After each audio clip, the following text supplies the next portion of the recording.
The Planet of the Apes movie franchise first debuted in 1968, a whopping 56 years ago. After a failed remake from Tim Burton that saw its sequel plans scrapped, the franchise lay dormant for another full decade. In 2011, we got the start of what we've known as the Planet of the Apes reboot trilogy in Rise of the Planet of the Apes.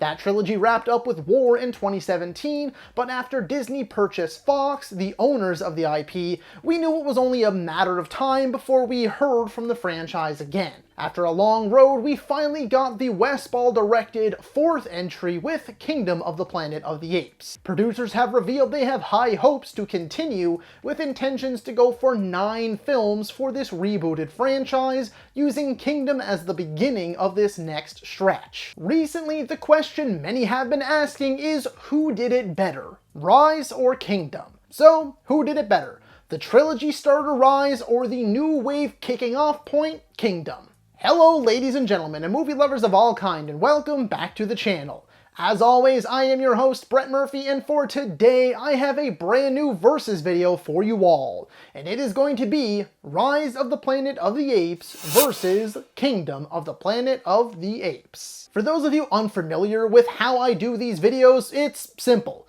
I will be comparing these two movies across 9 rounds to determine just one winner. Each round is time-stamped, so if some categories interest you more than others, feel free to skip around. Before I hop into the actual showdown itself, I just wanted to let you all know that I have an entire playlist dedicated to all of my versus videos. There are plenty of versus videos in that playlist for you to enjoy, from movies versus movies, characters versus characters, or even franchises versus franchises, and even more than that.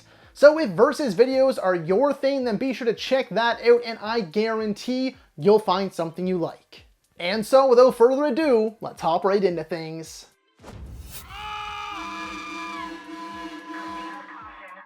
For round 1, we are going to be looking at the plot, and that's just the base plot. So this category focuses on the movie's, again, base plot only.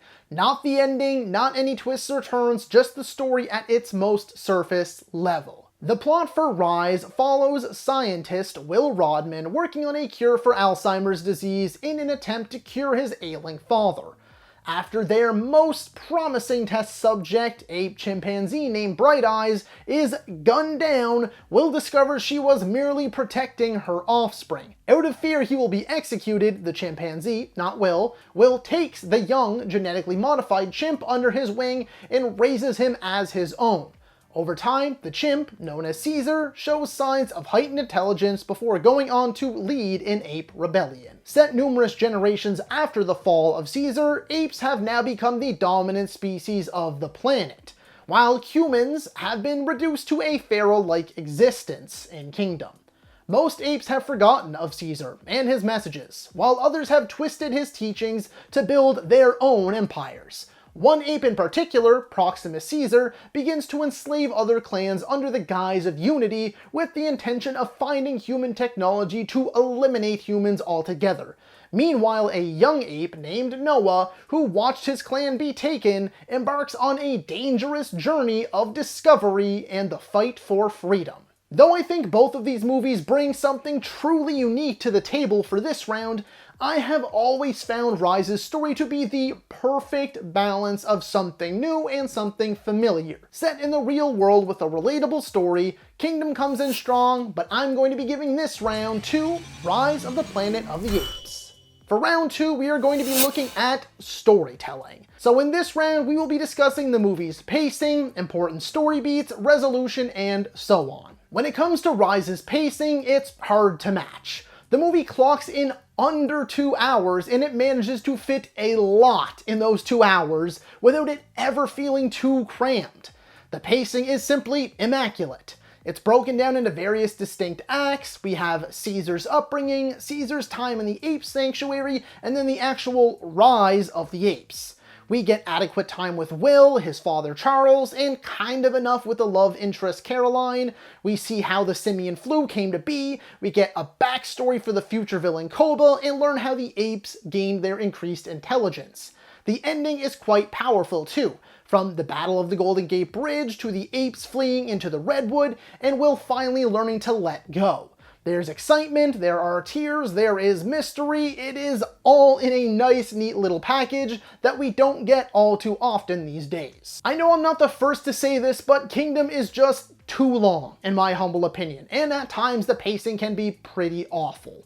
The first third of the movie I found to be too slow, and the back third goes too quick.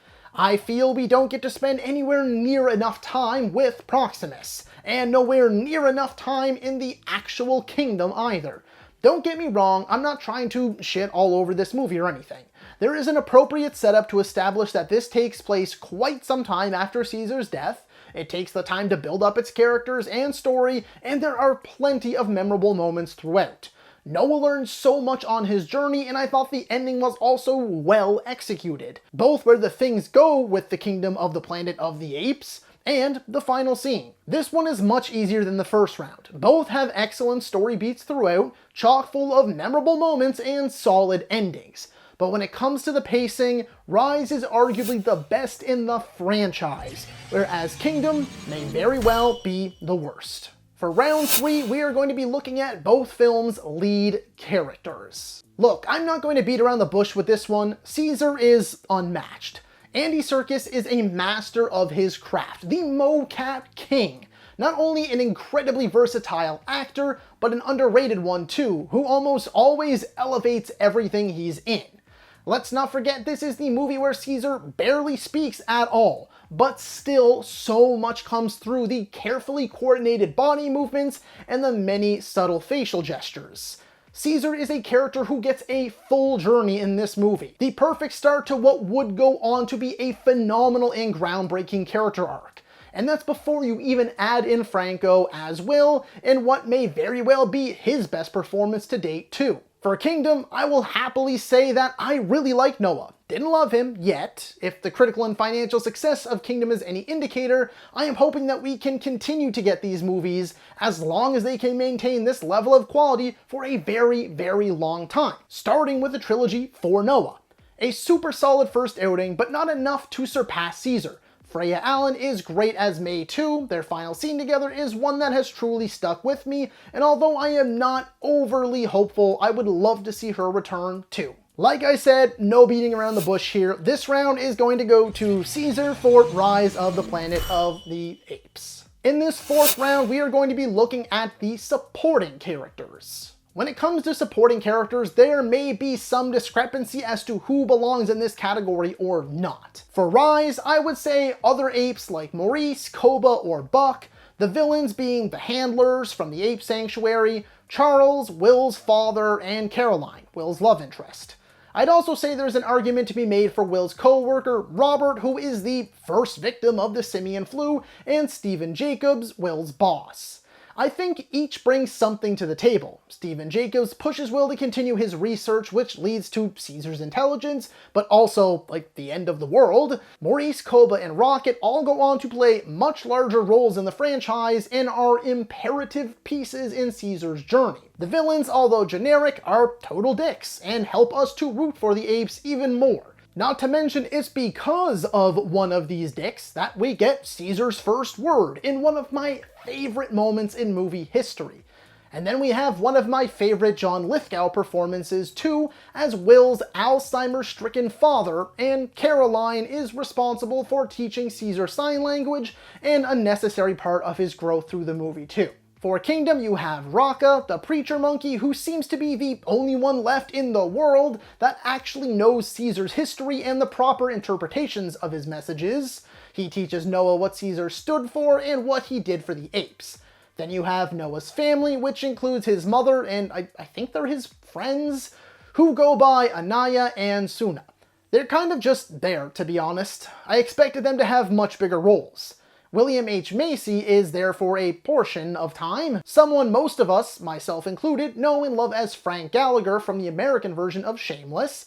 Then come our villains, Kevin Durand, yes, Durand, not Durant, as Proximus Caesar, and his right-hand monkey, well, gorilla actually, Silva. First, Silva was a great physical threat. Not much in terms of personality, but he brought the muscle. Proximus had so much potential, but I personally think they squandered it. He doesn't show up till the last third of the movie or so, and even then he gets a handful of scenes. I love his philosophy, I love that we have this villain that has his own interpretation of Caesar's work, and he uses that to gain influence over others. The movie is just infinitely better every time he is on screen, but it is painfully infrequent. Though I truly wish I could give this round to Kingdom because of how much I wanted to love Proximus, I'm gonna have to give this round also to Rise of the Planet of the Apes. In round 5, we are going to be looking at the aesthetic, direction, and style. So this round is pretty self-explanatory. We'll be looking at the set and production design, costumes, influence of the director, and the overall style of the movie. When it comes to Rise, for the most part, it's kind of just like the real world. Perhaps a slightly modified version in some ways, but it does sort of just feel like 2011. That works for the story, but in terms of any interesting aesthetic, it doesn't really have anything to offer. I liked the redwood, that location was gorgeous and ended up carrying a lot of weight by the movie's end. I liked the lab setup, that part felt like a little more futuristic. However, I didn't find that there was anything super special about the direction from Rupert Wyatt. I once again think the pacing was excellent. There are certain sections I love, like the montage of Caesar aging in the redwood, shots of the apes escaping and their rampage, and the small section where we see Caesar growing up and learning early on in the movie. For Kingdom, I just flat out love the look of this movie. Every single area we get to explore feels different. The dilapidated city, the Eagle Clan's home, the actual kingdom of the Planet of the Apes, inside the bunker, the observatory, it all feels so wildly different and unique. The costumes are more complex than they were ever before, there are more action and chase sequences, there are bigger moments like the ending with all of the water. They did such a phenomenal job at making the world feel lived in. As for Wes Ball's direction, I had my doubts. I loved the first Maze Runner movie, but its sequels, meh. However, I think he did a solid job here. Where I see his influence the most is in the establishing shots and the world building. These are things he did extremely well in the first Maze Runner movie. The maze walls felt gargantuan, the mystery unraveled in a slow yet satisfying way, and there were some truly jaw-dropping moments. All of that can be applied to Kingdom as well. If it wasn't clear through my immense amounts of praise, this is going to be the first round that Kingdom will be taking.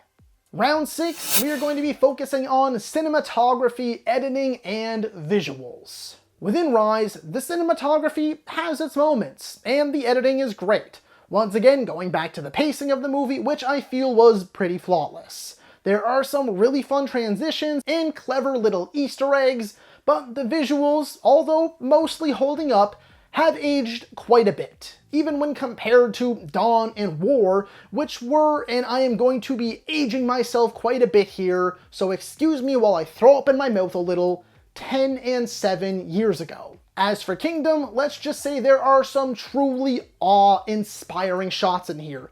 Beautiful, sprawling landscapes, gorgeous wide shots, decimated skyscrapers, and overgrown city blocks. The editing was pretty good too. Not so much in terms of pacing, but there is no wild shaky cam, the action was easy to follow, and the chase sequences were energetically paced. There was nothing that blew my hair back or anything, but nothing that turned me off from the movie either. When it comes to the visuals though, there is no denying that they are simply top-notch. The movie looks utterly lifelike. Again, Rise is no slouch, and certainly has its moments, but Kingdom is right up there with the best of them. So this round is also going to go to Kingdom of the Planet of the Apes. In this 7th round, we are going to be focusing on music and sound. So, when it comes to this round, it really is a pick your poison sort of situation. In terms of sound design and sound mixing, both are phenomenal. When it comes to the soundtracks of these movies, it gets tough. Patrick Doyle's score is one that I have been listening to for quite some time. Yes, I am one of those people. Whenever I am at work or writing for the channel or studying or reading or creatively writing, I like to listen to movie, TV, and video game scores. Doyle's work here feels very in line with the old school Apes movies. Heavy on the drums, lots of little fluttery sounds that sound like a pan flute-y sort of thing. It just all feels very earthy and natural. John Pisano's work, on the other hand, gives a much more cinematic feel, though I found it lacking a certain magic that Doyle and later Giacchino were able to bring to the previous three Apes movies. I don't want to say it feels generic because it really is some magnificent work and I enjoy listening to it, but I feel like it can be applied to many other movies. Though Kingdom may have a slight edge in some of the sound categories thanks to its bigger scale, more monkeys, more horses, more chaos, I think that Doyle's score is very unique and in tune with that portion of Caesar's journey and past Planet of the Apes scores. I'm going to be going with Rise of the Planet of the Apes here. For round 8, we're going to be looking at continuity and universe expansion. Now this is the wild card round. Every versus video I do has one, and when it comes to movies that are part of a major franchise or series, they typically get this round. Which one did it better in terms of continuity, universe progression, and etc. so on. Whatever else can be applied here. For me, there is not a single shred of a doubt in my mind when I confidently say that Rise of the Planet of the Apes is the perfect reboot. In fact, I did an entire video essay covering the topic in depth. You should definitely check it out, but I'll give you the abridged version here. The long and short of it is that not only does Rise have a plethora of tasteful references and callbacks, but it honors the story and legacy of each Planet of the Apes movie that came before it, while carving out its own legacy and brand new path forward never before seen in the franchise. It was set in then modern times, addressing modern issues, expressing modern ideas, and integrating more complex themes while still being a hell of a fun and emotional watch. Kingdom took a much different approach than I think most of us were expecting them to, and that's not necessarily a bad thing at all either. From my experience, most people were thinking that this new series of movies was going to follow Caesar's youngest son, Cornelius, the last surviving member of his bloodline, but nope, they just went ahead and jumped roughly 300 years or so. Though I will give credit where credit is due, after having now seen the movie, I think it was the right call. They can still lean heavily on everything that was built up in the last three movies, while being able to move forward freely, without being attached to any previous events or characters. Caesar's legacy is still very prominent throughout the whole movie, and the duality of it is truly perfect. You have characters like Rocca, who is the last alive that we know of to continue spreading Caesar's word as it was. Whereas our villain, Proximus, either has his own interpretation and genuinely thinks he's right, or he's purposely twisting his teachings to manipulate the masses to do his bidding. Though I personally love the approach that Kingdom took by giving us a good, long, hard look at religious and mythological characters, Rise has proven it can and will continue to stand the test of time. To me, and many others, it is the best example of a perfect reboot. So this round is also going to go to Rise of the Planet of the Apes. For this final round, we are going to be bringing into question these movies' memorability. This round is pretty straightforward too. Which movie is, or is going to be, the most memorable? Which one will leave a lasting impact? Once again, same as the last round, Rise of the Planet of the Apes is the perfect reboot. Somehow, this movie is already 13 years old, which is insane to me. I remember seeing it in theaters for my 13th birthday. It still looks amazing, works as a near flawless starting point for the rebooted trilogy, and many consider it to be the best of the Planet of the Apes movies altogether. Want proof? Take a look through the comments on either of my Planet of the Apes ranking videos. I did a long form one and a short one too, or even my video essay about how Rise is the perfect reboot. People have always loved this movie, and I would argue that it's aged like a fine wine. People may like it now more than ever. Iconic lines, iconic shots, and an expertly executed reboot. For Kingdom, it's hard to say right now. That's what's tricky about new movies in this round. However, sometimes when you know, you know. You just know, you know? Some new movies feel like a shifting point. You feel the love for it right away. Sometimes you know it's the exact opposite, and sometimes you really just have no idea. At this point in time, Kingdom is doing pretty well in terms of review and well enough at the box office. As much as I enjoyed it, I can personally see myself revisiting the reboot trilogy more often than this one. A lot of that is due to the lack of Proximus and the rough pacing. Will I watch it again? Yeah, absolutely. And there's no denying that it still has a chance to be elevated by what follows. In some ways, that's what happened to Rise. I feel like a lot of people appreciated Rise more after Dawn and War once they had the complete picture. But at this moment for Kingdom, we can't say for sure. With that in mind, this last round, making this a landslide victory, is going to go to Rise of the Planet of the Apes. So that is all for today's video, folks. Be sure to let me know down in the comments below if you agree or disagree with my winner. While you're at it, don't forget to let me know who you would have chosen to win each round and who your overall winner would have been.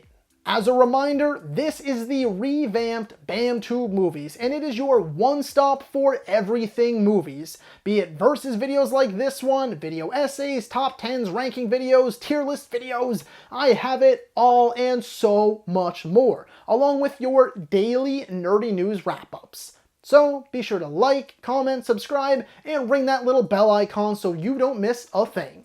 And one last thing I'd like to mention is that we recently launched news coverage accounts on all social media platforms. And the goal is to make this your new #1 source for everything movies, gaming, and TV. Yes, we will be covering all three. And that's trailers, official news, new looks, new posters, rumors, leaks, scoops, all of it and more. So please be sure to go check us out. All the links will be in the description. As always, folks, I thank you all so very much for watching. Stay happy, healthy, and safe out there. From myself and the rest of the BAMTube team, thanks for joining us. We'll see you next time, and that's a wrap.